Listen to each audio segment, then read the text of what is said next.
नमस्कार, आप देख रहे हैं युवा दस्तक बिहार। मैं हूं सोनू कुमार। इस वक्त मौजूद हम लोग पटना के गांधी मैदान में। जिस तरह से जो है जन विश्वास महारैली का आयोजन किया गया था और जिसमें जो है इंडिया महागठबंधन के तमाम नेता जो है शामिल हुए थे, उन्हीं क्रम में जो है राहुल गांधी भी जो है इसमें महारैली में शामिल हुए। और देखिए किस तरह से मंच संबोधन के दौरान जो है केंद्र सरकार को घेरने का काम किया और केंद्र सरकार को जमकर बरसे।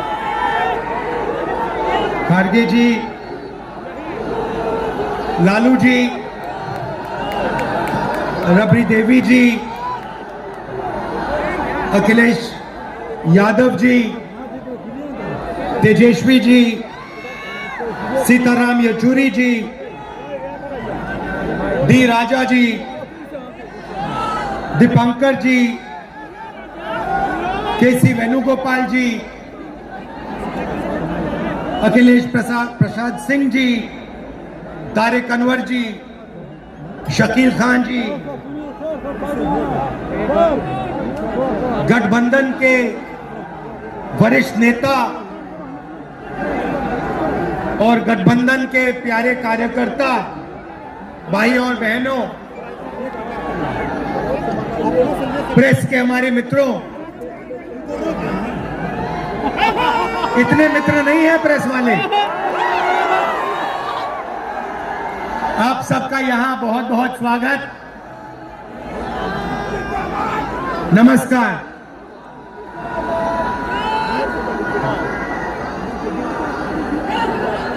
देश में जब भी बदलाव आता है वो बिहार में तूफान शुरू होता है। यहां से तूफान बाकी प्रदेशों में जाता है। ये बिहार जो है देश की राजनीति का नर्व सेंटर है। यहां से ही शुरुआत होती है। आज देश में विचारधारा की लड़ाई है। एक तरफ नफरत, हिंसा, अहंकार और दूसरी तरफ मोहब्बत, भाईचारा और एक दूसरे की इज्जत। जैसे मैंने यात्रा में कहा, अगर आप गठबंधन खोलते हैं, हम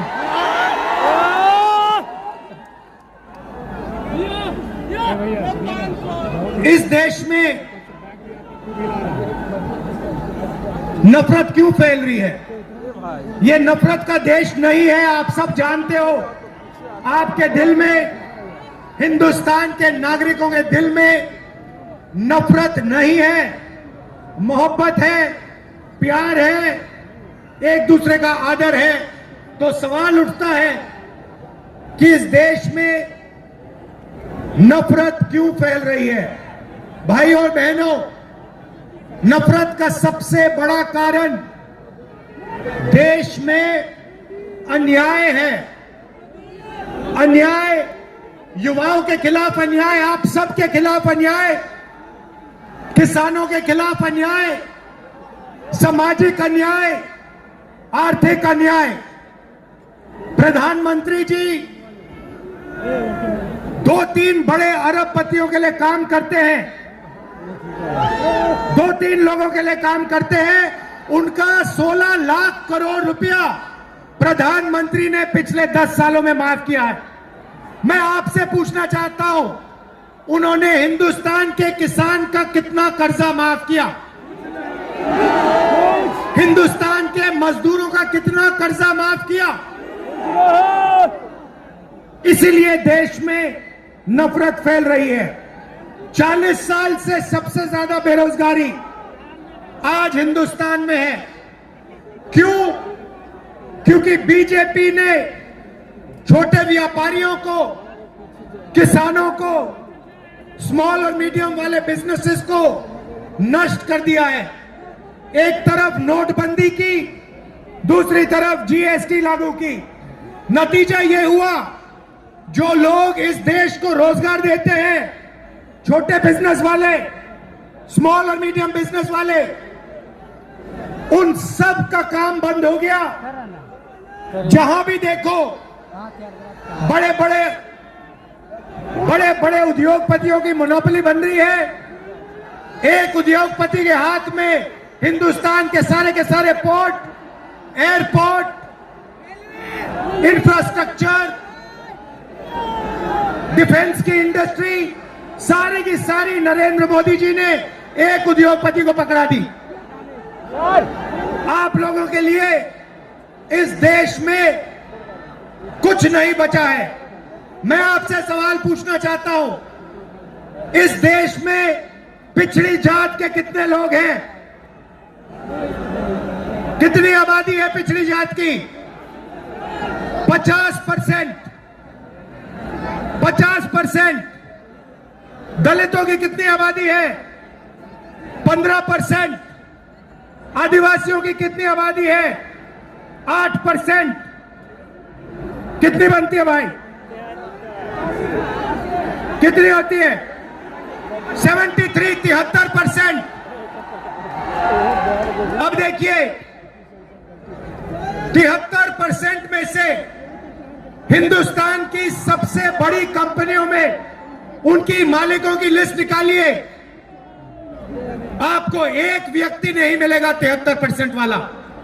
उसके बाद मीडिया के मालिकों की लिस्ट निकालिए, बड़े बड़े इनके जो पत्रकार हैं उनकी लिस्ट निकालिए, आपको 73% में से एक नहीं मिलने वाला है।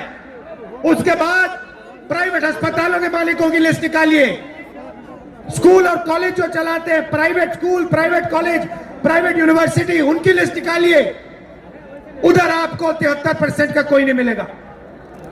उसके बाद जो हिंदुस्तान को 90 ब्यूरोक्रेट चलाते हैं IAS वाले, उनकी लिस्ट निकालिए, उधर आपको 3 पिछड़े वर्ग के लोग मिलेंगे, 3 दलित मिलेंगे और 1 आदिवासी मिलेगा। और अगर हिंदुस्तान की सरकार 100 रुपए खर्च करती है, बजट में अगर 100 रुपए खर्च होते हैं तो 73% की 6% की 6 रुपए की भागीदारी बनती है। तो ये जो 73% है और उसमें अगर आप जोड़ना चाहते हो तो गरीब जनरल कास्ट के लोगों को भी जोड़ लो। इनके लिए इस देश में कोई रास्ता नहीं बचा है। पहले क्या होता था? पहले पब्लिक सेक्टर होता था, उसमें गरीबों को रास्ता मिलता था, नौकरी मिल जाती थी, सरकार में रोजगार मिल जाता था, जैसे बिहार में तेजस्वी जी ने किया, जैसे छत्तीसगढ़ में हमने किया, कर्नाटक में, तेलंगाना में हम कर रहे हैं। मगर नरेंद्र मोदी जी ने ये सारे के सारे रास्ते बंद कर दिए। सेना में आप जाते थे, वहां अग्निवीर लागू कर दिया। अब देखना, अग्निवीर लागू किया और अग्निवीर में पहली बार इस देश में 2 तरीके के शहीद होंगे। एक शहीद होगा, उसको शहीद का दर्जा मिलेगा, उसे पेंशन मिलेगी, उसे कैंटीन मिलेगी और उसे गांव में, शहर में आदर मिलेगा। दूसरा शहीद होगा, अग्निवीर होगा, वो शहीद होगा, उसे शहीद का दर्जा नहीं मिलेगा, उसको पेंशन नहीं मिलेगी, उसको कैंटीन नहीं मिलेगी और उसको ट्रेनिंग भी सही नहीं मिलेगी। एक तरफ चाइना के सैनिक, पाकिस्तान के सैनिक सालों की ट्रेनिंग लेते हैं और हमारे युवाओं को नरेंद्र मोदी 6 महीने की ट्रेनिंग देने के बाद उनके सामने खड़े करने की कोशिश कर रहा है। नतीजा आप जानते हो।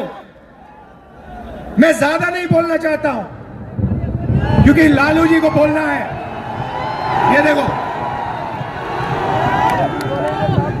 लालू जी को बोलना है, मगर मैं सिर्फ ये कहना चाहता हूं, बीजेपी के लोगों को गलतफहमी में नहीं होना चाहिए। हम लोग बीजेपी से, आरएसएस से नहीं डरते। हमें कोई फर्क नहीं पड़ता। हम देश के लिए लड़ते हैं, हम देश के लिए मरने के लिए तैयार हैं और हम बीजेपी को, आरएसएस को यहां से हटा के इंडिया की सरकार बनाकर दिखाएंगे। आप सबका दिल से बहुत बहुत धन्यवाद।